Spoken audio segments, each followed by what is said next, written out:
Hello, everybody, wherever you may be from coast to coast and sea to shining sea. Welcome back. This is Ham Radio Live, where the world comes to talk radio. We've got a show for you today, friends. Pirate radio off the UK coast, the history back in the 60s. We got that, plus we'll be talking about your next radio purchase and a whole lot more. Wednesday, April 29th here in the Sunshine State, and we're glad you have found the show. Live from Central Florida, welcome back. This is Ham Radio Live. Money, get away.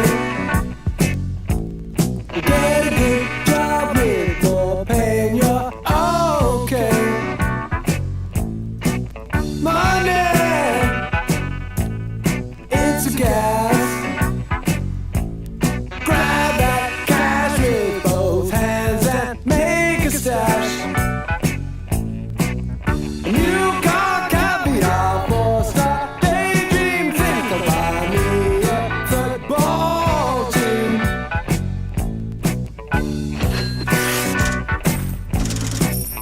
Money, get back. I'm alright, Jack. Keep your hands off of my stack. Money, it's a hit. Don't get me back to good bullshit. I'm in a high fidelity first class traveling section. I think I need a lift jet.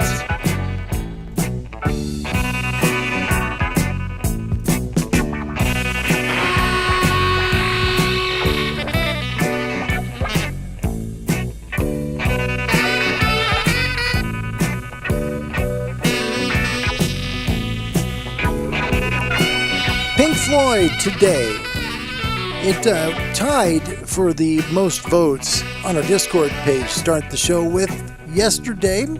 We'll play the second one that it tied with in tomorrow's show. By the way, today we're going to take a look at some great radio pirate stations that were just offshore of the United Kingdom in the 1960s. In fact, it changed the way the BBC played music on the radio. No joke. Plus, we'll feature your comments about the next radio you'd like to purchase. Take a look at an old Sony that's nearly bulletproof. Make a ham call that will really make some interest in you for sure. And also, we'll take an old look at the Yaesu 857 radio on this program. Wherever you are around the world, what do you say we get ready, we get set, and away we go. I like this song. I do. Okay, let's start the show. Why not? Hello. Technically, I was not wrong there. Just technically, I want to tell you I was not wrong. That's shocking. It's true. I was madly looking to make sure I had the right Yaesu radio number for the show because I changed it twice. And I was like, whoa, okay, now I got to get back to the part where I start the show. And it wasn't coming up fast enough. So I was like, this just stinks. I'm going to have to fill somehow. So I do like that Pink Floyd song, but man, I couldn't make this work out, you know? It was my understanding that there would be no math. Yeah. It was kind of one of those things. So it was not my fault. Let's take a look who's first, second, and third. We got a really packed show today for you on a Wednesday. First up, he claims the title again. Mr. Bill Myers from the beautiful state of Wisconsin. His call sign, Kilo Alpha 8 Golf India. And Mike, why don't we give him a big beep beep, please? Hi, Bill. Happy Wednesday. Oh, it almost came out differently. Whoo! Larry just stopped the lips there a moment and everything worked out well. That's continent number one. Thank you, my friend. Second up, not far behind either, Spike in beautiful Montana. That's my boy! Yeah, it is. And you were right on cue that time, Sam. Thank you so much. We appreciate when the audience talent does come through. We do like that. And Spike's call sign is November 1 Alpha Quebec Hotel. And we are going to play a video that Spike sent us today. Yes, in the email, You guys will like it. It's a great video about how to try and work together when you're working with a net that happens to be on a frequency normally, right? That's their frequency they typically take, right? Anyway, a guy was on it. You know him. He's a YouTuber, and he's really very popular, Michael. And Michael's on frequency. He's already there calling. And then the guy comes in and he says, I need the frequency, but not that way. He did it the right way, and it's a brilliant video. Spike, thank you for sending that. We'll play that today, as well as Steve. He's third place. Give big applause for Steve, please. Yes, please. Yeah, and that is, by the way, content number 2. Thank you for coming, Steve. It's good to see you. A very happy Wednesday afternoon to you. You're going to love this show because it has so much history about Radio Caroline and Radio London. Oh, man, the history of pirate radio in the mid-'60s, right when the Fab Four came out, and the Rolling Stones, the Kinks, Herman's Hermits. The list goes on and on from the British invasion. And these pirate stations took advantage of a loophole at the time in the United Kingdom by parking ships just off the coast of the United Kingdom in international waters. Neat story. We'll share that today with you. Also, Martin, welcome. He liked that Pink Floyd song, Pup Echo 9 Tango Indian Golf. Hi, Martin. Good to see you, my friend. A very, very happy Wednesday to you there. And Tom, that's continent number 3 on the show. Yep. He's in Bahrain, Alpha Echo 1, Tango Papa. His call sign Bahrain is Alpha 92 Golf Whiskey. He'll get it back, and we love him so very much. Hi, Tom. Good to see you. Great to see you. Man, yesterday's show was just a ball. Gosh, I told Karen when she got home, she goes, how'd the show go? I said, oh, good. We got late. She's like, what do you mean? Hour and a half. She's like, ooh, what happened? I said, they just talked a lot. And the story just kept going and going and going, and it's just fun to do. And she says, well, that's good. As long as you had a good time, that's fine. Thank you. Come again. Yeah, pretty much. One of those things. Hi, Andy. Good to see you. Can't stay long today, but we're... There's good news tonight. Did you say the show is bad here or something? Golly. Yeah. Andy, welcome. We're glad you're here for what you can stay for. Mike 7, Charlie U November. Hi, Andy. Good to see you. And I've got a video that might interest you. I'll play at the beginning. Hang in there, okay? Don't leave yet. It's going to be worth it. I promise. And Spike, Sam is on my payroll. Shut up! Yeah, there you go. Yeah, well, make up your mind, for gosh sakes, man. Jeez, Sam.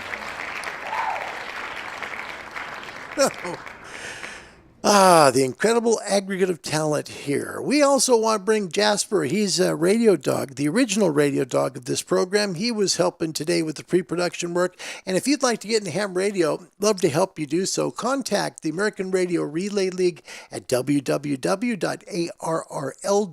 Just click on the contact part of their page and find the place where you can leave them a message, okay? And then you just tell them, I'd like to get my ham license. Here's where I live. They will then send you a local to you ham radio club. You get a hold of them and they will help you get licensed. www.arrl.org. Show email here is info@hamradiolive.org. Technically, everything that comes in through any sort of channel is free game for an email submission here, okay? No animals were harmed in the production of this program. First off, we got a great picture here from Tom in Bahrain. Look at this. This is a Sony ICF J40 shortwave, medium wave FM receiver. And you know what? I mean, these things are almost bulletproof. It's amazing that you look at this the way that it looks, right? But it works brilliantly. These radios were built so tough back then. And Tom, thank you for sharing a great picture of a very classic old radio. That's cool stuff here. And also, I want to share something here from Gunther in Germany. This is a neat video. In fact, I remembered, Andy, that video I'm going to share with Gunther is in tomorrow's show. I apologize for that. I just kind of blew that one, my friend. Thank you. Yeah, it'll be tomorrow's show, but it's worth it. It's an indoor antenna that he uses. Now, he's at 20 watts to try and avoid, some problems with, too much, radio frequency issue with, the signals. But he made a call from Germany all the way to the northeastern United States on 20 watts. No joke. I'll show that tomorrow. Amazing video from Gunter. But here he is making a call to an astronaut that's no longer an astronaut, but he's a ham. Check a look at this. This is a great video.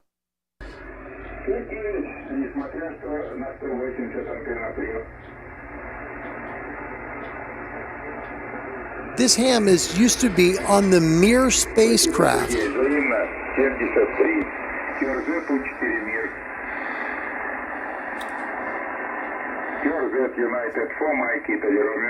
Delta Kilo 5, Oscar, November, Victor, QRP. Delta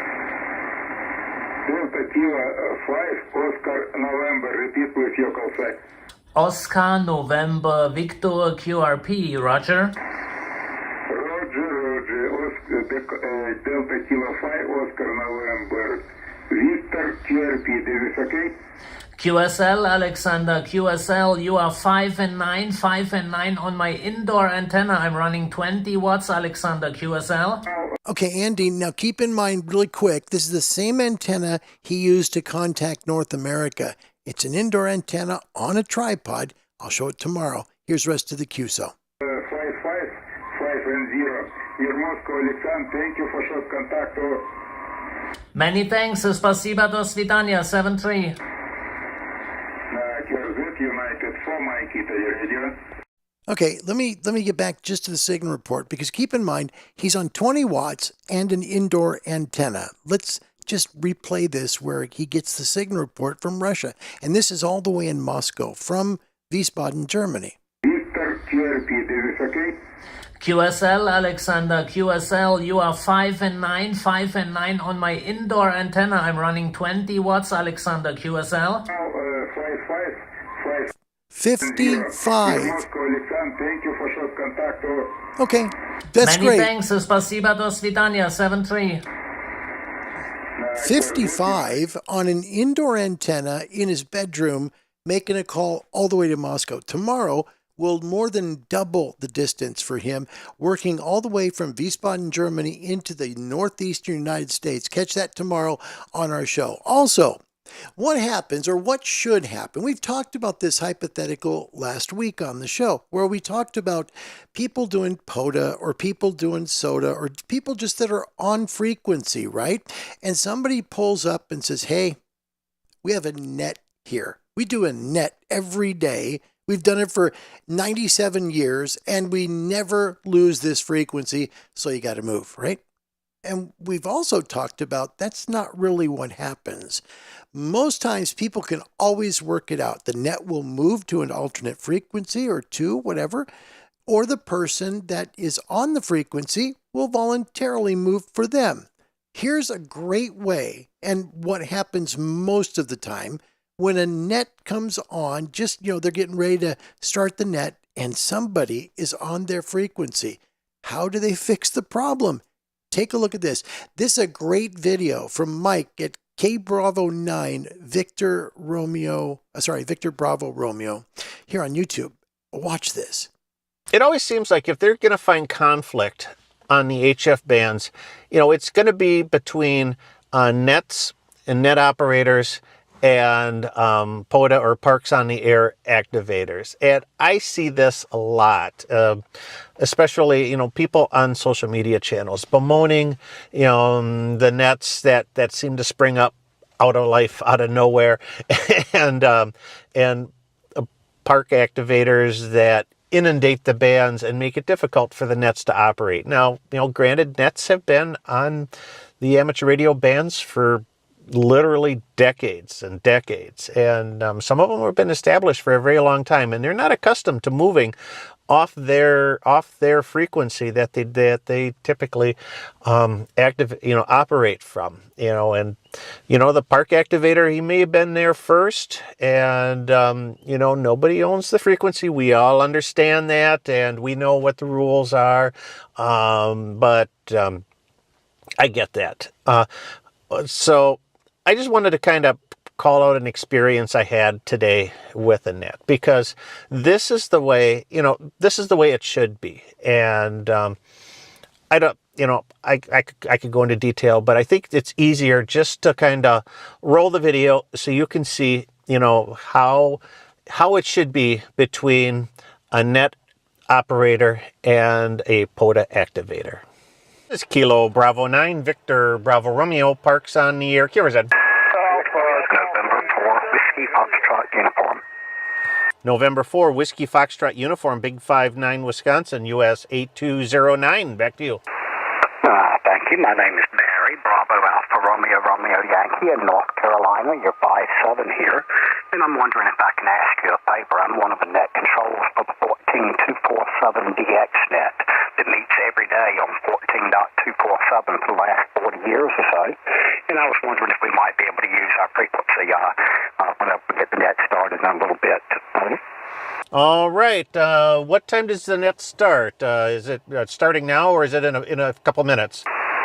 Well, actually, we have one net control that's already been over there calling CQ, but evidently you didn't hear him when you came home.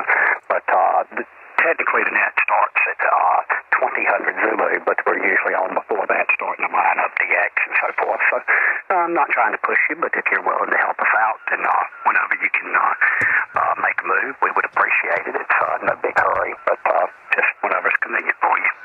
All righty. I think I should be able to move up 1 or 2 kc. I'm just going to take a quick look here on the dial while I'm talking to you. But yeah, we'll kind of shift things around a little bit so that we're not interfering. I could probably move up 2 kc. So we'll be out of your hair.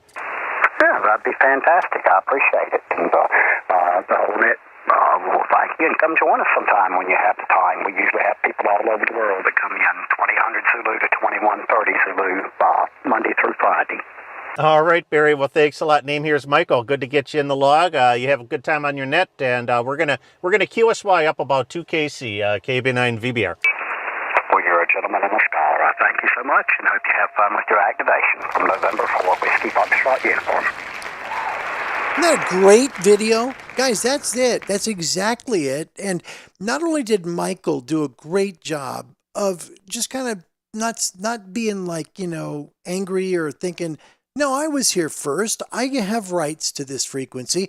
But it was also the way Barry presented it. Barry did a great presentation on that.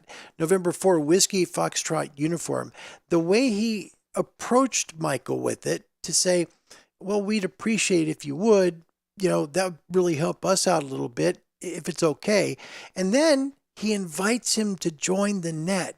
It's an invitation to come along. He thanks him from the net. And then he said, I know the net will all thank you too, but we'd like you to come and take part too.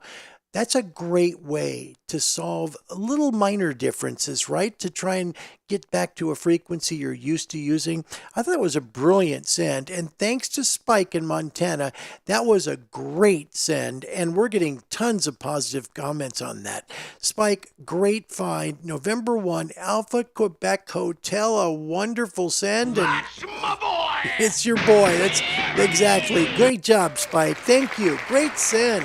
I love Sarah. That's something we can share that's worth gold. It really is. And we're going to catch up with comments super quick because a lot of people are talking about this because of what happened there, just how it was handled. And Michael's YouTube channel, by the way, Ham Radio Outdoors, is great. He's a really good content provider, and he teaches you as well. He's really a chill guy. Nice person. Kilo Bravo 9, Victor Bravo Romeo here on YouTube. You'll be better if you go and subscribe to his channel. Guarantee it. First up, Bill in Wisconsin. I've talked to him a few times, and he helps out in a few other DX nets. And I knew Gunther. Gunther knows him because he does the DX net from Germany. He says he's a great guy as well, a quality ham. And Tom, when I was getting back into ham radio years ago, Michael was one of the YouTube channels I watched every upload. He's a legend. I recognize Barry. He's great as well. The net operator, he's worked Barry as well. That's good stuff. See, look at all these great comments from people who either watch Michael's content or no Barry. They're glowing stuff here. Steve in the UK, KB9VBR, showing how it should be done. Great comment. Just a great comment. Tom in Bahrain, Barry's a great net operator. Indeedy. Bye, my dear friend Mike. Sorry, Mike. Your name's right there too. Andy, have a good day. See you tomorrow, buddy. We'll be here tomorrow. Same bat time, same bat channel. We'll be here. Kevin, welcome. Good to see you. He says, moving up only 2 kcs is not enough. I wondered that. He's on 20 meters, upper sideband. You need that extra kilohertz, right? But what happened? I should clarify. He went way up. He looked up to, and then he heard, and then someone, actually what happened was he moved up too, and then he asked if the frequency's in use, and then somebody else came right on and said, is the frequency in use? And he goes, okay. He doesn't say anything. He just looks and he moves again. He doesn't say, I asked first. He just moved. He did the right thing the whole way through that video.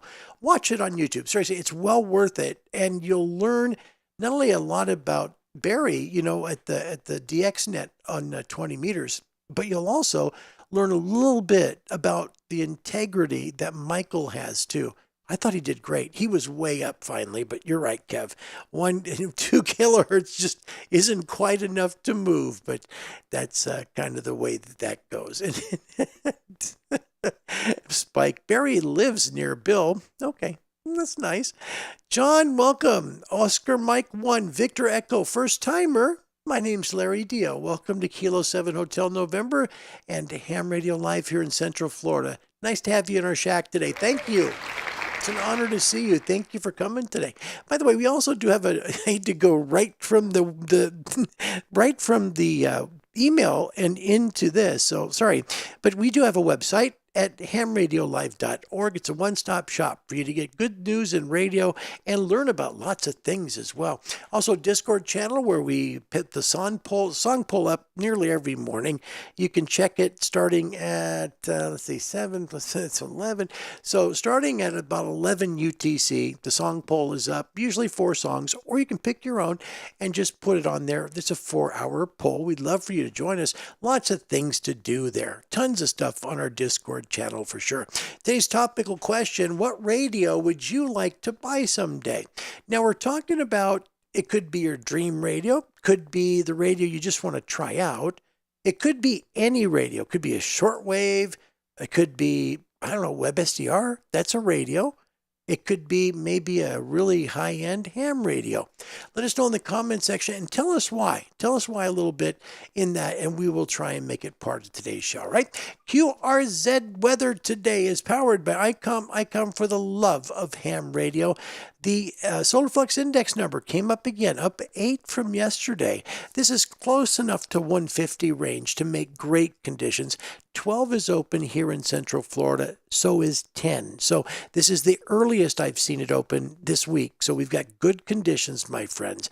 The BZ latitude is minus 1.0. There are fading conditions right now on the HF bands. Also, the solar wind is way down too. Look at the HF bands. They're good from 80 meters all the way to 12 and 10 here. And I'd say you'll get 10 almost at 45 degrees north today. It's that good. Geomagnetic field, very quiet. It's going to come up a little bit. Later in the day, it'll end up being quiet. We should hit a K2 sometime later today. The magnetosphere view explains how the SFI went up. We had 6 sunspot regions yesterday, and 2 of them split into separate sunspot regions. Today we have 8. That's why that happened. Also, the solar flare detection has come down. You saw yesterday during the show where we had those little M flares hitting, and now we're just puttering along in sea land again. But the noise floor, because this was just such a minor event yesterday, to just barely cross that M level, we're just going to see tomorrow. Maybe a KP3 or 4 in that range, and then down on Friday to KP3. That's going to be quiet noise floor still. So good conditions, my friends. Maximum usable frequencies. Here we go. We showed 10. 10 is coming north still, gang. And look at the bump towards right about the end of the day. All the HF bands sky high. They start to go up to the north. So The 10-meter band is right now, right about 45 to 50 degrees north, just before sunset. Great time to DX. Your forecast, SFIs are strong on HF daytime bands.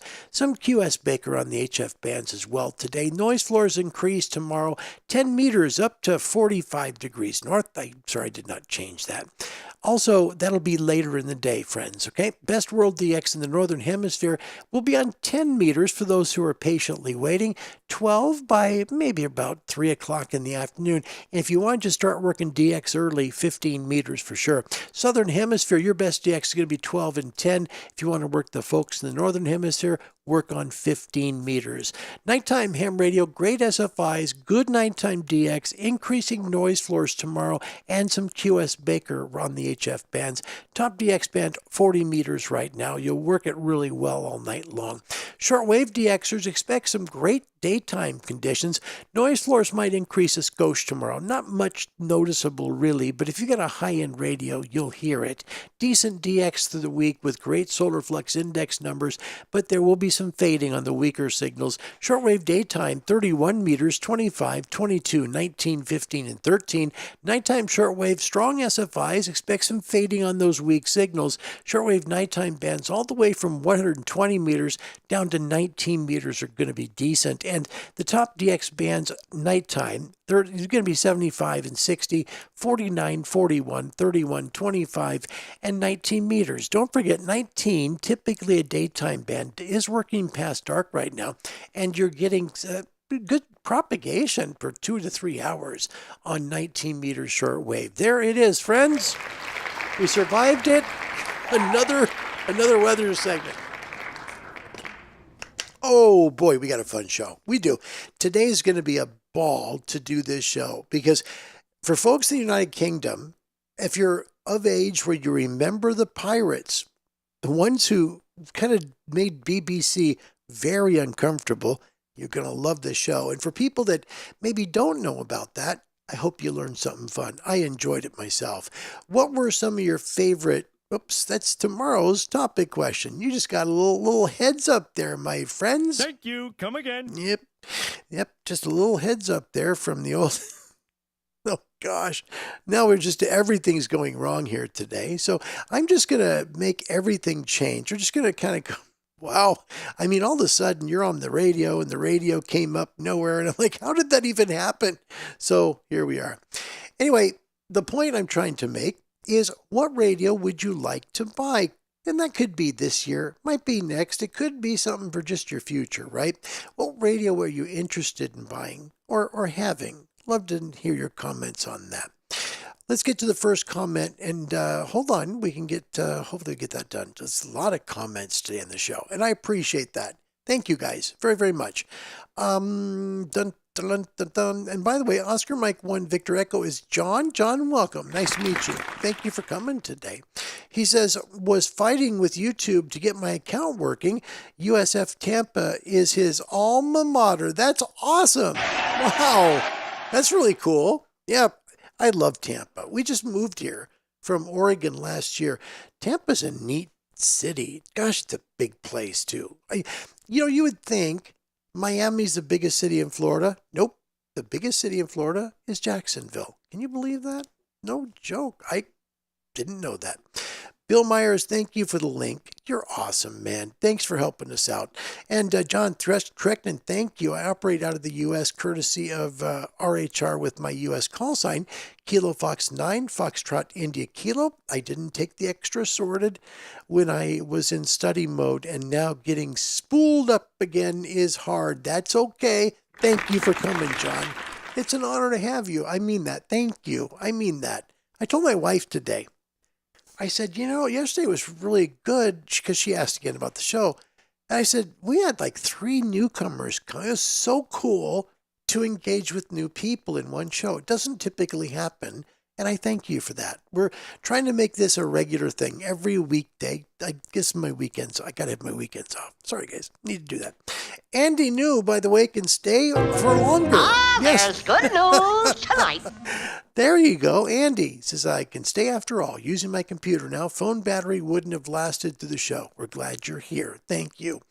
And Barry, I won't say, Larry, and I know why, because Barry has the radio that Larry wants. Thank you, Barry. Tom in Bahrain, FT101 Delta, great radio. Still on my bucket list, just can't quite justify it, but it starts to look cheaper with everything getting more and more expensive. Oh, yeah, man. I have had both the 101 Delta and the 101 Mike Papa. I would go for the Mike Papa. Why? Because you get the extra 100 watts. And I know you got an amplifier already. I know that. However, it's just so versatile. I don't know. Is it worth the money difference? Probably not, because you've got a great amplifier. I mean, Tom's got an ICOM amp. He's got an ACOM amp, excuse me. And because he's got good power, he doesn't necessarily, need to have the extra power that the MP provides. And I don't think you'd probably use the extra VC tune. And I don't know if you do Morse code, but it does have the better filter on it for Morse code. But it's a brilliant radio. It is. It is. I mean, I love ICOM products, as you know, but that radio is gorgeous and it's beautiful. It is. I'm not a big Yaesu guy, but I love that radio. Absolutely. John, I came back after more than 40 years away from radio. Really? Wow. Can I ask you a question? And I mean this because I interact with people here. It's a different show. What's the biggest changes?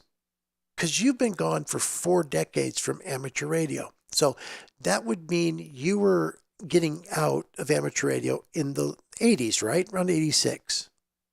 What's the biggest changes you're seeing right now? Because it's got to be like, whoa, look at this. I mean, the radios are so modern. The modes, right? I mean, shoot, in the time you were gone, we invented text messaging, sending photos, Earth, Moon, Earth bounce, meteor scatter, a bunch of digital modes that never existed. And I mean, it's just so different. What has really impressed upon you how much it's changed? Let us know, John. I would love to know that. I'll go on and read the rest of this. Is passed the tech in general in one go, then took the UK D2F, which is his call sign to get the mic 0, and got his SK call sign thanks to Harik. So US Extra is all I need to finish, and you will. You will.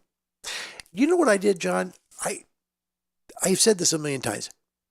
Take the practice tests. Just take them over and over again. You should already know the theory well enough, right? So just take the dang practice test. When you can do that enough times and pass like 85% on the tests, you're golden. You're totally golden. You'll go in there and you'll just nail the thing without any nervousness or anything, which you probably don't have anyway, because you've been through this before. But man, if you can just start to roll 85% or better on taking the practice exams, because you already know the theory, you're good to go. And if you're Mike 0, you've got it anyway, man. You just do. You do. I mean, you've already passed a very difficult set of tests in the United Kingdom. You'll be fine. And best of luck. Would you let us know how you do? Because we want to celebrate that. We do celebrate that. By the way, for those that like to pray and think a little bit, remember today, John was here on Monday. Today he's taken his general license. Let's all think some good thoughts and prayers for him to pass that. Yep. We'd like John to get his general. That would be a good celebration here, guys. Steve in the UK, I want the FX4 CR for portable. Really compact, but still a bit of punch with 20 watts. That's a neat radio. You know, Steve, I don't think I've seen that one. So it's a QRP rig. Screen? No screen? Tell me. I'd like to know about that. Bands are very noisy in Germany today. Well, that's not too bad. Man, I hope it gets quieter for you. Is it? You're out in the field. Oh gosh. See, when I see Gunter in the house making a call on his radio, I automatically think he's watching this program from home, right? But he's not. He's out in the field to make calls. Amazing. And Martin also reports noise. And that's what we talked about in the forecast, right? Because the solar flares yesterday, today we're going to get more noise. And here it comes. Toscan Bang joins us all the way from Portugal. Welcome. He said, just getting an electrical storm there in Portugal, and that could be some of the noise you're hearing if you're, well, you'd have to be in the lower bands for that. His call sign, Charlie Tango 7 Alpha Oscar X-Ray. I've got it memorized. Welcome back, my friend. Gunter works some Africa, Chile, and New Zealand. I was kind of thinking it could be a food dish there. Little Africa, Chile, and, sorry, okay. Nice work. Well done, Gunter. Don joins us from Texas, November 5, Sierra Kilo Tango. Any hail damage? We saw the storms last night that were hitting Fort Worth in your area, Don. Ooh, those were some really bad thunderstorms. Are you guys okay? No vehicle damage? I hope everything's okay. And you got walloped yesterday night. Man, Bill Myers, I've been very happy with my ICOM 7300, but I wouldn't mind an Elecraft K4 with all the options if I win the lottery. Well done, man. All you really need is the K4D. I don't know if you need the HD. I don't know if it's really worth that, but the D at least gives you diversity receive, and that's helpful, right? It's really helpful. It's a really cool radio too. K4D and H, they're all good. They're very good. Elecraft has always made excellent ham radio products. By the way, did you know Heathkit started with like a handful of tubes, valves in the UK? They were World War II surplus, and this guy bought a whole bunch of old railroad cars filled with electronic stuff and the instructions on how to assemble the stuff. That's how it started. It's amazing. If you guys would be interested in the Heathkit story, I can show it Friday, if you're interested. Tomorrow's show is shortwave. That's it. If you love shortwave, come tomorrow. If you don't, please, well, come anyway. We'd like that. Don in Texas. He says, today's topic question, I pick up a K4. He got the K4. Nice. MTC cracked, did they? No. MTC is good company. Main trading is really good in Texas. And Don kept the money right there in Texas. Nice done. Nicely done, man. Good. You got it. Let us get a picture when you get it done. It's a beautiful radio. It really is a pretty radio, man. Gunter, if I had the money to effort, I would get a Kenwood TS 990. I'd buy it. Wow. That's another beautiful radio. You know, it's got the screens on it. It's just so pretty, and it's got great sound too. It just sounds like honey. It's a different sounding radio than other ham radios because Kenwood just has quality sound. Oh, they're beautiful. And boy, Don, we'd love to see a picture of that baby. That's going to be pretty. Andy in Bristol, today's topic question would love it. There's another Kenwood 990. Yes. And he says, love the Kenwood 990 for ham radio. For just shortwave listening, I always wanted the Sony CRF 330. Both are just a dream, but that costs nothing. Great comment. Right? It's a great comment. Because most of us are dreaming here. We're not going to go pull out our wallet soon and go plunk down $4,000 to $6,000 for a ham radio. My wife would just absolutely kill me. Thank you. Oh, man. I'd be, if you want to know the trick to doing this and to survive, just hang loose, blood. She's going to catch up on the rebound on the med side. I can show you the sure way that you can get your radio and your wife will not be angry. Hello, my baby. Hello, my honey. Hello, my ragtime gal. Allow me to introduce myself. My name is Wile E. Coyote. Genius. If you refuse me, honey, you lose me. Then you'll be left alone. Oh, baby, telephone. What you do, tell me I'm your own. You first, before you buy the ham radio, you head down to the local jeweler, okay? You buy a piece of jewelry that's worth more than the radio. It's got to be worth more. You cannot get, if you're buying a $4,000 radio, you don't buy a $1,500 ring, okay? You bought a nice bracelet, and of course you should have the matching necklace, right? And there's probably a ring that goes with it as well. So if you get everything done and you're just like adding everything up at the jeweler's, right? And you're like thinking, oh gosh, if I do this and I go to get the radio, oh man, I'm $500 short on this purchase. Buy more. Just buy her like a box of stuff, maybe like another set of earrings or whatever. Just make sure the total cost is more than the price of the radio, and you will end up with a ham radio. You will. It'll happen. Buy her something more expensive and get yourself something cheaper and say, honey, you know what? I was gonna just buy you this stuff, but I knew you knew that I wanted this radio, Thank you. Come again.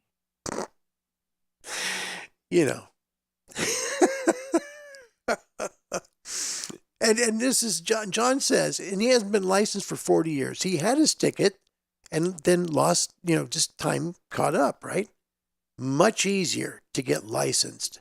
And of the last 40 years, the difference for him, all the new capabilities in ham radio. That's really cool when you think about it. We don't have a chance to talk to many people, right, who are in the time machine and say, well, back 40 years ago, it was like this. And what was it like then for you, right?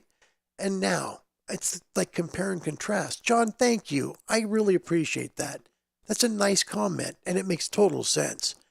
Don, biggest change for me since I got licensed in 1991 is the repeaters are just dead. Most of that traffic for talking on the way to work has moved to GMRS.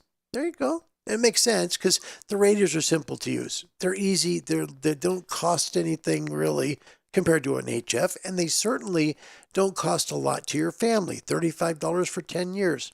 Done. Don't have to have a directory. Don't have to go involved in QRZ and do all the other stuff. It's just a simple radio purchase, $35 licensing fee in the States, and you're good. Makes sense. It does. Spike, last 40 years, I need to find out what GMRS radio to get. So if you guys have any ideas, let me know, because I will keep my promise. Spike, last 40 years, radios got smaller. Some now fit in your button-up shirt pocket. That's my boy! Yep, sure is, buddy. Sure is. Jeez, yeah. It's true. Some of these software-defined radios, man, they're just like really small now. It's amazing. John says on the radios, I'm still partial to the old big rigs, FT1000s and the like, but the capabilities of the new ones is impressive, especially in terms of filtering, and that's the difference. See, because the superhets, you had to go out and buy crystal roofing filters, right? And if you wanted to make the receiver super like locked, you'd buy the OXO or the oscillator, or you'd buy the TXCO oscillator just to really lock it down.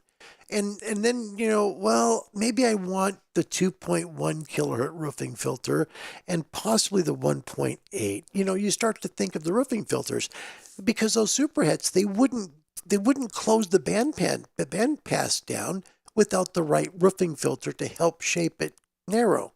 So there was a lot you'd think about when you were buying a radio back then. Great comment, John. That's a brilliant comment. Thank you. Yeah, because there's so many, with the software-defined stuff, infinite bandwidth adjustment. Don't have to buy roofing filters. It's very simple. Good stuff. Toscan wants an SB101. I like things that glow. Barry Wenden, he says, Larry, I also have a Yaesu FT101 MTDX 101 MP 200-watt radio. Thank you so much.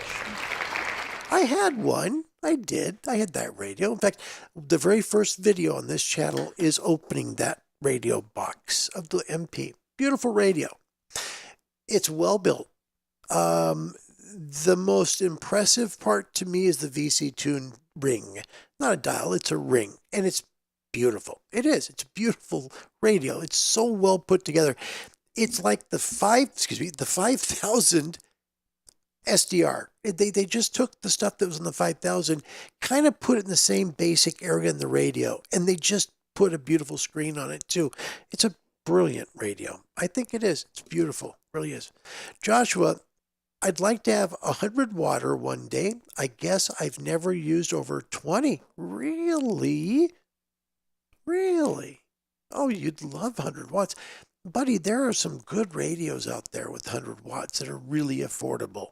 There are some good ones, and we will certainly show one on today's show. That's probably under $500, 100 watts, and you'll get VHF and UHF on the 857. Gunter, thanks for, you're welcome. Thank you for sending me the video. Appreciate that. That was really neat to share that. I mean that. Gunter, it's a pleasure to share your videos. Thank you for sharing them with me. John, on scopes, so much easier than going up and down, but it was part of the fun, pulling things out just off of a swift pass. That's part of the romance of radio that we've lost because of the waterfall screens. Honestly, it is, because when, for example, if I put the radio on, which I'll do here, I put the radio on, and all of a sudden you see the band pass. You see I'm on 12. If I can see FT8 chugging along, I know that there's voice available, and sure enough, there is voice going on. Same thing with 10 meters, right? It's going to have to raise the reference up so you can see it better, but there's 10 meter propagation today, right? It makes it simple to find bands, to find signals. For example, I go on 40 meters, it's just going to blow up. Okay, so look at all the signals here on the 40 meter band. I'll go down so you can see more of it. But basically, if I go in the middle here somewhere, you're going to kind of see all these signals everywhere on the 40 meter band. It's just loaded. Pick a signal. They're right there. You're right. And Spike asked once, turn the scope off, just tune. And I did that. And you know what's interesting, John? I liked it better because it made me use my mind more. I had to imagine, okay, call sign, Hotel Bravo, okay, Switzerland, and I'm listening. And it's like my mind had to formulate the whole thing. I kind of like the way things work. I mean, I think these are great. Don't get me wrong. I love the screens on all the new products. But there's something kind of special about just closing your eyes. And I do close my eyes a lot when I listen. And just turning the VFO and finding a signal. Especially the weak ones. For me, if I find a weak one, I'm like fine-tuning it right. And I'm checking the band pass. I'm closing it up. I'm running the noise reduction up and down a little bit. Make sure the noise blinker's on. You want to make sure everything's in place. And I really massage it, man. I like that comment the most of what you've said because I think that when you pick stuff up with your ears, there's something special about it. That's what makes radio so special. Thank you, John. Thanks for coming today. I really am grateful you did. And please let us know when you pass the extra, because you're going to. No question. Steve, the FX4CR is popular for portable operators. Small screen with waterfall, SDR radio, made by Bravo Golf 2 Foxtrot X-Ray. Thank you, Steve. I take a look at that. I'll look at that radio today. I will do that. Dawn, I got no rain or anything other than dark sky. It split around me. Boy, you were fortunate. And then John, he's going to fit perfectly with this group. Thank you. Come again. Yeah. He says, split, like in the Red Sea? No more gentleman stuff. From now on, you fights my way. Dirty. That's a great comment. It's a great comment. Yeah, because it was really bad in the Dallas-Fort Worth area. Dallas is just far enough south that they just missed the bad stuff. Gunter in Germany, Elecraft K4D is a dream radio with the KPA 1500 amp. Oh, man. Yeah, one more for the amp, please. Perfect, thank you. Yeah. Boy, but what a great combo. Jeez, they just work together brilliantly. You have a 1500 watt radio humming along, doing fine. Gunter, thank you. That's a neat comment. Yeah, just perfect. And John would go with a Hilberling. Ooh, I could keep pressing that sound effect button over and over again just because of the value of that radio. But that's the Hilberling, it's almost an investment, because if you buy a Hilberling, because they're so expensive, you're talking over 10 grand. You're buying it the color you want, right? And you're getting the radio exactly the way you want. You're going to wait a year to 2 to get the radio because it's hand built. But man, when you have that radio, guys, you have an investment there. That's a very good answer, actually. If I was first getting back in and I had the ability to, I'd look at that. I would, because I'd think, okay, very little depreciation and I can have fun with it. But then also you got to think of how many people are out there who can afford it too. That is something to think about. John, I love that comment though. I do, because I love the Hilberling products. I do. We showed one here about 3 weeks ago. Bill, in Wisconsin, I'd be interested in hearing more about Heathkit. My brother used to live not far from their factory. I drove by it several times, but I never stopped in. I regret I didn't. It's a neat story. I'll do that. If more people say so, we'll share that. Spike, I just got rid of the pesky wife. Oh, jeez. That's my boy! Again, jeez. You serious? Oh my gosh. Martin in Holland, today's topic question. The radio isn't my challenge. The antenna is. Oh, jeez, don't do it again. Yeah. But you're doing fine, Martin. You're getting out. You are. You got a great radio. And you're going to get an amazing antenna that's going to work brilliantly for you at the right time. And it's interesting. When you get that antenna you really want, you'll know it when it's right. You'll just know because you're like, this is what I've been waiting for. Finally, it's here. Tom, it's amazing to see how this show has evolved. The segments, topics, and the nature of interactive participation. Nothing like it. Thanks. Oh, Tom, that's very nice. Thank you. What a nice guy. Thank you for saying that. Thank you. I mean that. Thank you, Tom. Been with me a long time. Tom has been here since I think show 64. This is show 716. We're going to try and make 1,000, guys. John, and Mesh Static and Mesh Core, thinking of setting up a node for the ladder here, but am keeping my get out of jail card with the wife for the tri-bander.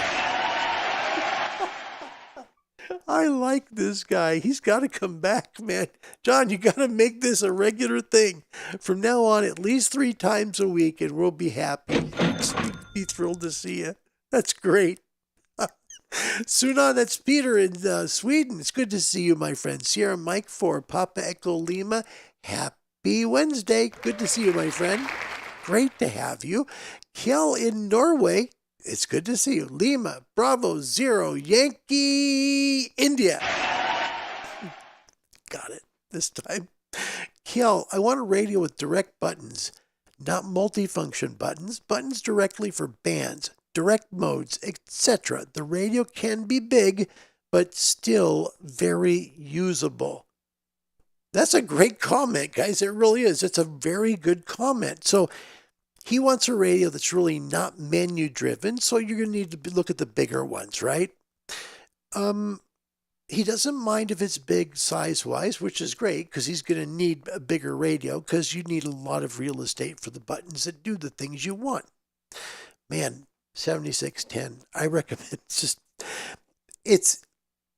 look, I love the Yaesu 101 MP and D. There's 73 buttons on that radio. 73. There are, I think, 24 on the 7610, and it's not menu driven, really. I mean, it's got like a little menu. You push a button and the screen pops up. But either one of those radios, Kel, you'll love either one of them. You'll love either one of them. They're both powerful. They both have incredible receivers. They're both SDRs. You don't have to buy roofing filters. Man. Oh, the 990 Kenwood too, the 890, those are all good. A little more menus in those, but still there's enough stuff that you could do with the buttons that you'll love them and they sound pure. Gosh, man. Hi, Kev. Good to see you. By the way, tomorrow on the show, we are featuring a segment, are you ready for this? Of the Two Bobs. just for you tomorrow. Kevin yesterday said on the show that the two Bobs on Radio Switzerland are what got him interested in amateur radio. So this whole show for tomorrow, celebrating shortwave, came from that one comment that Kevin made. Tomorrow, you're going to hear Radio Free Europe. You're going to hear Radio Australia. You'll hear Radio Switzerland, Radio Netherlands, Radio Moscow, Radio Berlin, this was the eastern side of Berlin back then, right? And we're going to celebrate shortwave. And as the part for Radio Switzerland, we've got the two Bobs. Oh, after listening to a few of those, Kevin, I was very impressed. It was just so easy to listen to. And I thought to myself, I can see why Kevin was drawn to radio after listening to these guys. They're really smart, but they don't act like it. This is kind of like what you want in Elmer. Oh, they were great. They were great. So tomorrow is the day. Come tomorrow, Kevin, because the show is basically for you. So I hope you like it, man. He says, oops, missed the start again. Must be bad internet propagation. LOL. Seriously, though. Hi, Larry and everybody else. You know, Kevin, we it's so bad because when my wife comes home for lunch, I push the show late so I can spend time with her, right? But typically, we're going to be on here at 17:30 UTC. 17:30 will be the start. Today we were a bit earlier than that, but 17:30 show start. And tomorrow, I hope you like the show. I do. Also, welcome to Mike, Kilo Golf 2. Mike in Jacksonville. Hello. He's late, but he's here from work. We're grateful you came. Thank you, Mike, for being here. Dawn says, GMRS, the Watson KG1000. So this is the radio he's recommending here with the link as well. Thank you, Dawn. I appreciate that. That's very thoughtful. Thank you, Dawn. I will look into that. That's the radio I'll look into. You're a good man. Thank you. Dawn, I'm 50 miles south of Dallas. My sister up north, Fort Worth, got a lot, LOL. I saw cars on the Max Velocity channel. He does like weather. That, I kid you not, they took blankets and pillows and covered their hoods and roofs of their vehicles to stop them from being totally dinged up and ruined by the hailstones. Some of these hailstones were the size of softballs. I kid you not. This was a major storm. And yet some people putting foam and air mattresses and anything they could do to cover their outside vehicles to protect them. Oh my gosh, it was awful. Oh, awful. Thank you, Don. That was a really neat comment, by the way, in the GMRS radio. Cavortman, welcome. A happy Wednesday. Thanks for joining us today. John, all radios are investments, I thought. At least that when I keep telling the boss, yeah. If you buy pre-owned, you're generally pretty safe. I think the big if I can give you all just a very quick primer, which you probably already know, don't ever buy a brand newly released radio right when it comes out. Don't do it for the first 10 to 12 months. Don't be the first guy on the block to have the brand new whatchamacallit 3000, because the whatchamacallit 3000 always comes with a high sale price when it first lists, and about a year later it drops down and you save significant coin. You can look at any radio that's come out in the last 10 years, and it's always been that way. First released, high price. About a year out, they drop the price, maybe a little more, right around Black Friday, that would be the third Friday of November, okay? You just watch it. It's amazing how much, they'll come down about a year out, 8 months to a year after release, and then on Black Friday, you get even a better deal on them. So don't buy them when they're just released. I know I'm going to make the people that I come not too happy with that. What's the big idea? Yeah. Don't stand there gawking, son. Speak up. Yeah, but it's true. It's good advice. I'm giving you good advice. Don't do it. But if you buy pre-owned, which I better not say to. No, but if you do, because I'm honest with you guys, you're less likely to handle too much depreciation of the radio. You just are. Yeah. Don, today's topic question. Next radio I'll have my eye out for is an IC 7851. the last big one. Oh, that's such a great radio. ICOM is not replaced it. 7760 is not anywhere near the radio the 7851 is. Well, the 7760 is a software-defined radio. The 7851 is a super heterodyne radio. And the 7851 was, 200 watts, right? Or was it 400? I can't remember. Anyway, I'm thinking 7850. Sorry, I'm thinking of the really low production one. The 7851 is the same radio without the gold trim, basically, and no number on it, and doesn't have the powder-coated frame. But still, it's a great radio. But yeah, I think the 7760 is beautiful. Oh my gosh. Cavortman, tomorrow my Yaesu 991A comes. Looking forward to it. Send us a picture, man. Please do that. We'd love to see your radio when you get it out. And you get out, power it up. Just shoot a picture and give it to us. We'd love to share it with the world because it's a big deal. Seriously, Cavortman. info@hamradiolive.org. Do that. info@hamradiolive.org. Or I see you on our Discord too. Just put it in Discord. Show us a picture. We would love to see it because honestly, that's a big deal. That really is. Thanks, Cavortman. Appreciate that. Then I just went back to the wrong question of the day. Brilliant. Okay. I gotta hurry, guys. Don, and Step IR is offering antennas to the amateur community. Yes, they are. They start again. Last May, Step IR said they were out of the amateur hobby. They were focusing everything on commercial sales. Well, now they have made kind of the rethinking. They've had a lot of people contacting them, and they see the demand is there. So Step IR products, Big IR, the Urban Beam, some of the great Step IR antennas are back out there again. It's a very, very good comment for sure. And Don, I'm still hoping you are still here for show 5,000 at least. Oh my gosh. Wow. I'm afraid I'd be like on life support. Hi, wherever you may be. That would be bad. Oh, that's a very nice comment. Thank you, Don. John, for those people in Europe, ideally, any recs on the AIU suppliers trying to source 6063 drawn, and it's more difficult than I thought. Decided I tried to build my own beam. I love this guy. Please stay here, okay? Thank you. Come again. Yep. Mike, if I had an extra 10 grand to spare, I would have gotten the 7851 instead of the 7760. Mike! No. I had to increase the gate. I went down too far yesterday. No. Mike, it's a great radio. The 7760. You can remote it. It's software defined. It's small. No. You love that radio. Oh gosh, that's funny.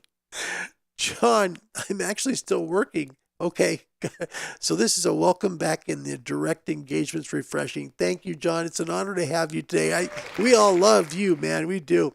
Barry, what time do you start live stream? 17:30 is the time we're trying to do it every time. Because if Karen comes home for lunch, I'm just going to tell her if she comes home late, look, I'm on at 1:30 Eastern, which is 17:30 UTC. We're going to make it 17:30, period, the end. I promise. We will. We will. John, MLS may still have the 7851. Oh, yes, they did. Remember that we showed you the 7851 a few weeks ago at Martin Lynch & Sons, right? They still might have that radio because it's pretty expensive, and I'm sure they're working out prices now. 3 months, so bet a month. They probably will work a sale out for you. Gosh, it was, I forget the number on it, but it was a 7850. It was a 7850, not a 51. It was the limited edition 50, and it was brilliantly brand new. Oh, it was a second owner too, which is wild. It was a 2-owner radio that looked perfect. It was just brilliant. It was the kind of condition you'd expect to find that radio in. Toscan in Portugal, when I start my first transceiver, I had one channel crystal controlled frequency at 144.198 megahertz, 40 watts. I modified the receiver to make it tunable. That's awesome stuff, man. That's cool. When you have the ability to do that, that's good. Don, menus in the 1990s show up as buttons where the function of the button changes and is named above button on the screen. Really, I really hate touch screens. Cavortman, Chris Day from New Zealand make nice dives for Yaesu radios like meters and shortcut things. Absolutely. That's great. Kevin, I'm glad you'll be here. Oh, I'm that far down. Oh, no. Bill, sorry, Larry, I have to leave. I think a lot of people are going to have to get out of here if I keep going. Bill, thank you for coming. Good to see you. And Andy, Lynch had the 7851 for sale recently. Yeah, I think it's a 78. I think it's a 50, isn't it? Am I wrong? Could be. Spike, ICOM unveiling a new 100-watt radio at Hamvention, currently covertly naming X026, same size as the IC705. Be interesting. Rob loves his FT710. That's a good radio. Good. What people may not realize is all these offshoots, the 710, the DX10, they're all forms of the receiver structure that's on the 101. They're just pared back a little bit on performance. You're not getting as much performance, but you still get that great receiver. It's just still the same. And that's where I think Yaesu has done very good to do that. I really do. Kim in California, Southern California, Kilo 6, Yankee Lima. Hi, Kim. Good to see you. Yes. I got to get to the bottom of these comments quick. Rob Sabato, I purchased the TS890 or the TS990. Very good. Dawn, I'm sorry, just find buttons more responsive than touchscreens. I love SDRs, but give me an SDR without a touchscreen. That's why my SDRs are either PC controlled or knobs and buttons radio. Sure, that's fine. You could do that with a 7610 too. You can also do it, well, the 890 and 990 Kenwoods are not touchscreen. The 890 is not. I think the 990 might be. It's a lot of my price range, honestly. And Kevin would be the 101 MP. That'd be a good one. Tom, look forward to MLS something for the weekend stream every Friday. Oh, it's brilliant. Yes, it is. And there is Roger McKeon, and he's got Maggie. Yes, Kilo Juliet 7, Lima X-ray. Hi, Raj. Spokane, Washington showing up in the stream today. John, I envy those who can drive down there and just enjoy being there. We have nothing like that here. I might need to check Vienna, though. I'd love to see Europe someday. Don, the issue with Martin Lynch & Sons are they are Region 1 radios. I love those guys. I learned so much from MLS. Nice comment. Thank you. All right. We've got to scoot because we're so late in this show, and I appreciate your comments. That's why I read them, guys. I read them for a reason. Let me start by just setting this up. In 1964, in the United Kingdom, radio went through a major change, and it didn't come from on top of British soil. It all came from ships that were moored just past the 12-mile line, and they were then in international waters. Those were pirate radio ships.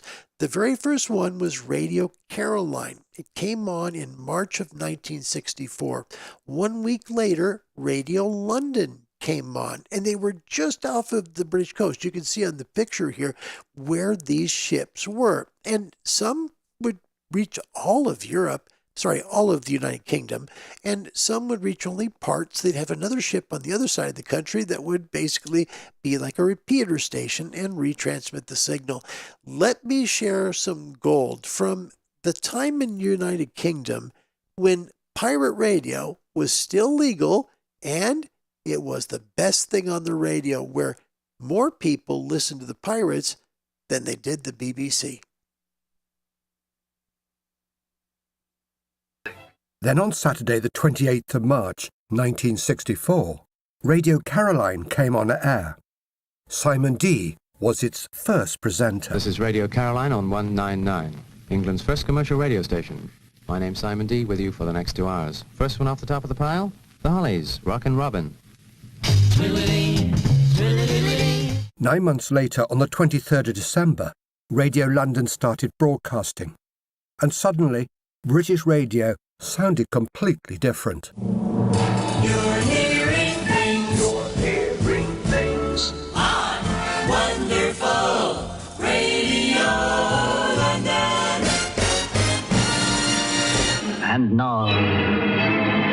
It's that moment, folks, that you've all been waiting for. Top Deck Time! Yes, ladies and gentlemen, once again, this is Everett of England introducing Top Deck Time, brought to you by the makers of Rumba, which is flavored with real Jamaican rum. And now, a word from our producer, Bob Brooksby. Put a record on somebody quick. Some kind of feeling. I'm gonna fall in love. Kenny Everett, one of the original presenters on Radio London. It was quite apparent from the outset that Radio London sounded different. The reasons lay in its origins, which vary depending upon whose version you listen to. However, suffice to say that the radio station was the brainchild of an American businessman called Don Pearson. He owned numerous businesses, including a number of car dealerships in Eastland, Texas. The funding was provided by him and 3 other Texas businessmen, while the expertise was provided by Gordon McClendon.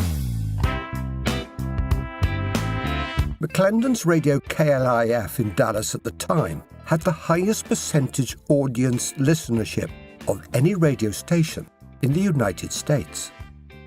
This was largely due to McClendon's development of a top 40 radio format, later to be known on Radio London as the Fab 40. To this, he had been the first broadcaster to add jingles, news, weather and traffic reports, plus a dash of editorial comment. Another Texan already versed in this style of programming, called Ben Toney, was hired as the program director. Working alongside McClendon, Toney started work on the sound of Radio London through the production of jingles by the top American jingle production company called PAMS, which was based in Dallas and had been started by, of course, Gordon McClendon. Radio London would thus be the first radio station in Britain to have its own jingles.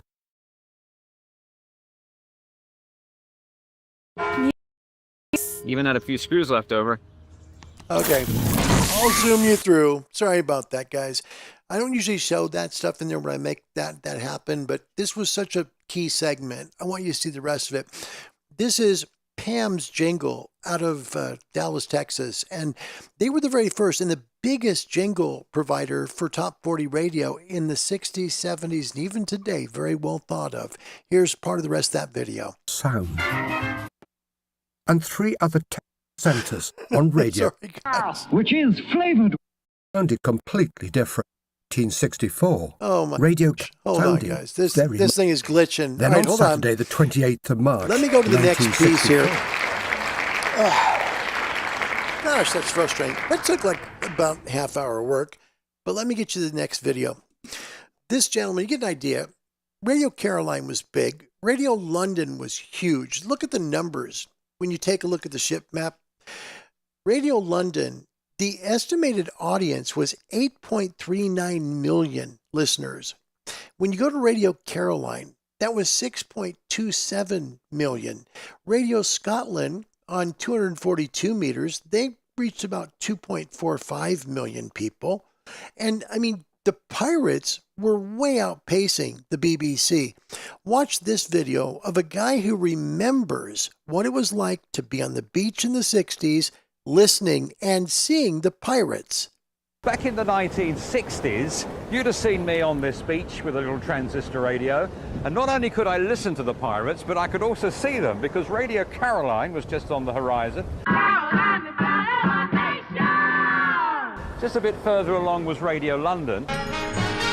Wonderful Radio London. And right at the very end was a ship with 2 radio stations on, Swinging Radio England and Britain Radio. Golly, good afternoon to you. If you're on the beach at Britain, how in the world are you? And I remember being a schoolboy in the 1960s and being absolutely fascinated by the music, the DJs that was coming from my transistor radio. It probably changed my life. I think it did. Unfortunately, in this country, we are very BBC dominated, and that really hasn't changed over 50 years. So that the pirate incursion, I think, was the fact that Ronan O'Reilly knew from his experience of running pirate stations in Dublin and other such places, and knowing America, that back-to-back records was what everybody wanted to hear. They wanted to hear the Beach Boys, followed by the Beatles, followed by the Stones. We couldn't really get it here, possibly in that Once a Week with Alan Freeman and a few other David Jacobs type shows dotted around, but there was as much chance of hearing Sinatra on there as there was to hear a really decent pop record. And so inevitably a chance to make money mixed in with a chance to really entertain people in the sexy world of rock and roll in the 60s, when the bands emerging out of the UK were going on to dominate the world. Beatles, Stones, I mean even Herman's Hermits, the Hollies, these sort of bands. Everything was massive. The country was agog with it. 1, 2, 3, 4! There's a kind of hush. And the fact that we couldn't have it as a normal service, the government had to tell us what was good for us and what wasn't, I still find an anathema. And that's the way it was. The pirate radio stations sounded great. They were slick. They were very well produced. They had the jingle packages. The BBC didn't have that. They had played song after song with a DJ that could really entertain the listeners of the day. Pirate radio stations were extremely popular until 1967, when the British government passed a law that said they could no longer do that. They would be boarded and their station would be taken off the air. And then what happened was a lot of the DJs went into United Kingdom and got gigs at radio stations there. And many of them helped reform some of what BBC did, because people didn't want to hear Frank Sinatra and then Elvis and then the Kinks and then the Beatles maybe. Excuse me, just 1 second. Sorry, guys. Just give me a second. They want to hear the Beatles and, maybe a half hour later, they want to hear the music like Beach Boys, Herman's Hermits, the Stones, the Kinks. Song after song after song, and that's what the Pirates did great. They reformed radio in the United Kingdom. In fact, the BBC music service today wouldn't sound anything like what it sounds today if it hadn't been for what the Pirates did. It was a special time in Great Britain and a special time in radio history as well, that even though we didn't have it here in the States, we acknowledge the impact it had on the people of the United Kingdom. We are talking about millions of people listening to these stations that were on the medium wave dial back then. You've got something pretty special that I think a lot of folks in the UK that are old enough to remember well the great stories of the Pirates. Pretty neat. We wouldn't have that here in the States because those jingles were all here by 64, right? But in England, that was all different. It was all fresh and new, and boy, it was very special. Neat comment from Toscan here. He says, there were onshore pirates too, including stations like Radio Jackie, which is now legal on 107.8. Radio Caroline's legal now too. Isn't that something when you think about it? There was the original pirate is now legal in the United Kingdom. Man. Let's get to the radio segment. We're not quite done yet. Here's a radio that if you're not looking to spend an awful lot of money to get a shack in the box, you might be interested in a Yaesu 857. It's a Yaesu FT857D. Great radio. It's on loan. I didn't want to show you because it's such a good radio and I want one myself. But this one's on loan. It does 160 metres through to 6 metres. And it's so small you could fit it easily in a shoebox. Remote head as well. Now that's pretty cool. So you can put it in the car easily, put the base underneath the seat. The thing I do like about it is one of the radios that does 2 and 70 centimetres on upper and lower sideband, AM and everything, which is very hard to do these days with the radios because a lot of them don't do that. So it does 100 watts on 160 to 6 metres. It does 50 watts on 2 metres, and on 70 centimetres it does 20 watts. So it certainly is a small radio full to the pack of good things. Heaps of good things in it. Wonder they fit it all in. So this here is the rear of the radio. We've got 2 plugs, antenna plugs at the end there. I've got an N connector on there, converted to a PL259 plug for 2 and 70 centimetres, and then HF is the other one, which I currently don't have an antenna in. Power cable and a few more plugs there, which we can look at later. You can also plug an external speaker. And he doesn't go back later. That's the one thing. Here's his overview, the final, the summary of the radio when he gets to the end of the video.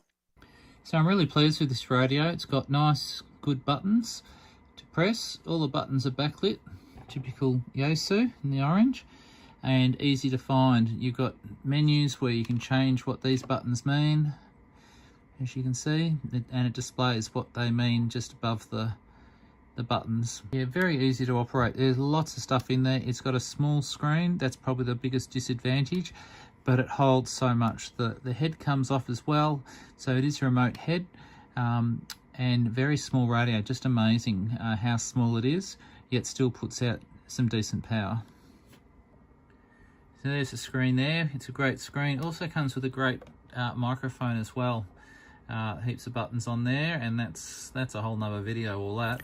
I've used this radio while camping, and it's great for POTA as well. Don't forget, it doesn't have an automatic antenna tuner, but it's a fantastic radio. It does all bands and all modes, especially 2 and 70 centimeters. And Don asked an interesting question. He asked about 4 meters. I'm sure on the Europe export of that radio, 4 meters was standard. So the Yaesu 857, it's typically price range now. I just took a look real quick, and right about $500, $800. So it's not a terribly expensive radio, but it does have a lot of great features. Keep in mind, no antenna tuner on board, so you're going to want to add a tuner to it most likely, or make sure, better yet, have a resonant antenna. There's an old radio you look at that still serves well here in the market. What radio would you like to buy someday? Just a few minutes left of the show, and we'll get to your comments next. It's too bad Gonzo's leaving the show. Yeah, I can think of some other people I'd rather see leave the show. Who? Me. Question number 1. I like this from Spike. Herman's Hermits was original on pirate radio. No one is still out touring today. Yeah. And, there was so much that the pirate radio stations played that the UK didn't hear, other than maybe Alan Freed on a weekend show.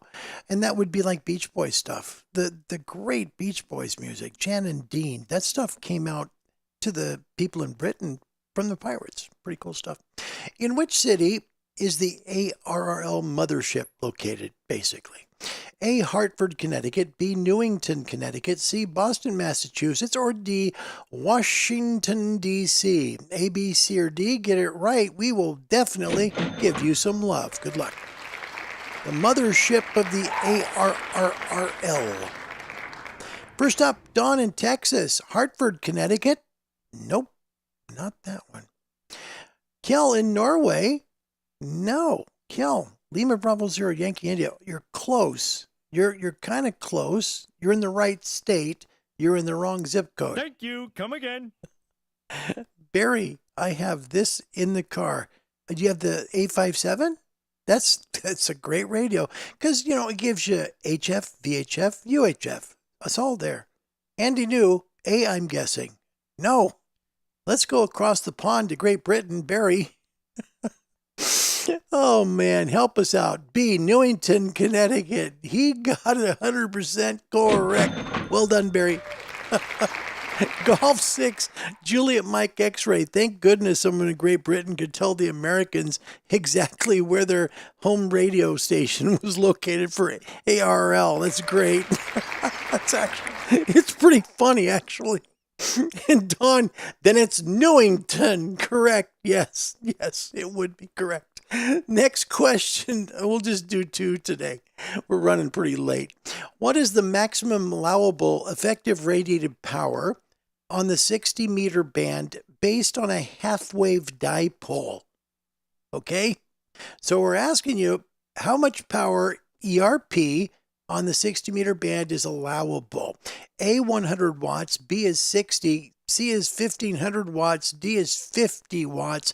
Keep in mind it's a U.S. question here. A, B, C, or D. Get it right. We'll love you more. Good luck. And keep in mind, too, don't get 60 confused with 30. There's a difference. 60 and 30, there is a big difference. I can't believe it took somebody in Great Britain to help us learn where the American Radio Relay League headquarters is. It's pretty funny, actually. All right, let's go. The next one here we've got, this is pretty easy. It's 100 watts, just 100. And there you go. And Don got it right in Texas. He said, but it changed to 15, just did. Yes, the original was 100, and that's what you could do. But then they kind of changed it around where with the new 60-meter band here in the States, they increased the width of channel 1, and then they kept the other the other four. And it is now at 15 watts. That's it. But I think the first channel, the 15 kilohertz wide one, is 100 still, I think. Let me see. Just a second. I don't want to give you bad information, but it just changed, and it's kind of wonky. Hang on. What is the power limit for the amateur radio band of 60 meters in the United States? Let's find out what AI says, because if they know the answer. Yeah. 9.15 ERP. And it says on the new 15 kilohertz size, maximum power of 9.15, and it says 15 watts ERP, which is authorized for general class or higher license holders. 4 legacy channels, the other 4, remain available with a higher limit of 100 watts ERP. There you go. So the first one is basically 15 watts EIRP, but the last 4, which are channels 5332 kilohertz, 5348 kilohertz, 5373 kils, and 5405. So those are still 100 watts, but not the first one. So there is true. Don, thank you. I'm glad you said that. Andy New and Barry and Kill and Kvortman and Don, and thank you. He says you can still operate 100 on the other channels. Yes. Only the wider channel is 15. Yes, that's what we just said. Correct. It's good to be on the same boat. That's good. Thank you, Don. Love you, buddy. Okay. Folks, today's topic question, what radio would you like to buy someday? For me, I'm kind of different from you guys. I would love to have the Yaesu 9000 that my dear friend Barry Wyndon has, but he's not going to give it to me, and I'm not going to be able to afford it. But someday, like Andy said, good to dream, right? Good to dream. I also like the ICOM 7760 because of the remote control head being able to be separate. I like that. But I also like the Flex radio. I love the Maestro. No one's mentioned Flex, and that's okay. That's okay. You've got your radios you like. I had the Flex 6300. I had the Maestro. And the first call I made, I kid you not, the first call I made to that radio from Oregon was to Croatia. I was hooked. It was on the Maestro. I was downstairs. The radio was putting along upstairs, and I'm at 100 watts. I'm going, oh, as I'm logging it on my tablet. And I'm like, the very first call I just made using the Maestro was to Croatia from Oregon. I was hooked at that point. It's like, I love this gizmo. It was great. And it just worked well. It wasn't so laggy that it made it difficult to work. It was very well done. And I know they've redone the Maestro now another time, and they've got a whole new series of radios I can't afford, but that's life. I mean, I like what I have. That's what but if I were to change, and not necessarily change, but add another one, I would probably look at that because I love the portability of the Maestro. Gosh, it's really cool. That's me. Don already owns a Flex. I used to. And then my dog needed to have ACL surgery, and you do what you got to do. It's okay. That would be what I'd pick, though. Because the 9000 would cost about 65 or 7 grand. A lot of money. I certainly don't have that. Folks, we got a good show tomorrow for you. If you love shortwave, I invite you to come. We've got your friends coming. We got the Happy Station for a while. We've got Radio Moscow Mailbag segment. We've got Radio Australia. We've got Radio Free Europe. Kind of a little bit of a thing on Radio Free Europe. It's more like a promo for people to give because it's important for people to listen to them anyway. I couldn't find a really good video on Radio Free Europe, which is a shame because they were really powerful in the days of the Cold War. Also, Radio Berlin, and there was one little tidbit there as well coming in from Radio Havana with their DX Unlimited program. If you've ever heard it, it's on Sundays on 6 megahertz, and it's really kind of neat. They talk about solar conditions and everything else. Miley's at the back door. I gotta go. If you want to get your ham radio license, contact the Radio Society of Great Britain at www.rsgb.org. Click on their contact page. Tell them you want your license and where you live. They'll send back to you a local to you ham radio club. Get a hold of them. They will do the best they can to get you a ham radio club close by. www.rsgb.org is the place to go. My name's Larry Dio. My call sign in amateur radio, whoops, that's a bad site, is Kilo 7 Hotel November, wherever you may be. God bless you. See you tomorrow. Goodbye, everybody.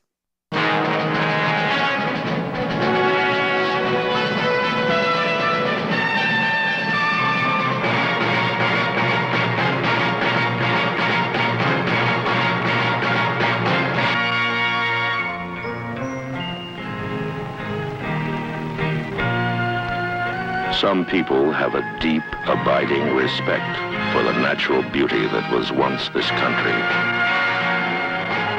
And some people don't. People start pollution. People can stop it. Write for Pollution Booklet, Box 1771, Radio City Station, New York.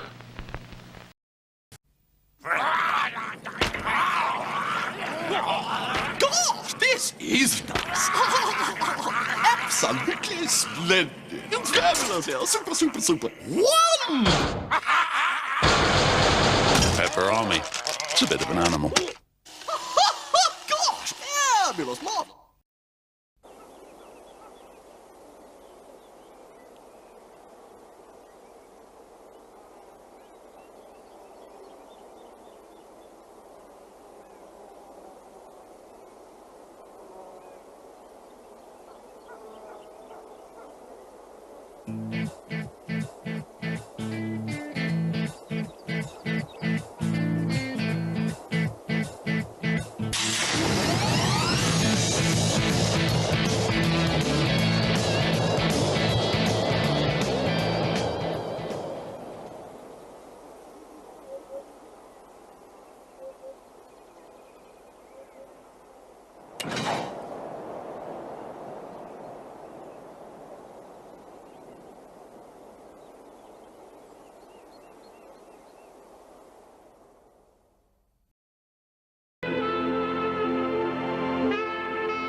That was from Swiss Television, their sign-off in Switzerland.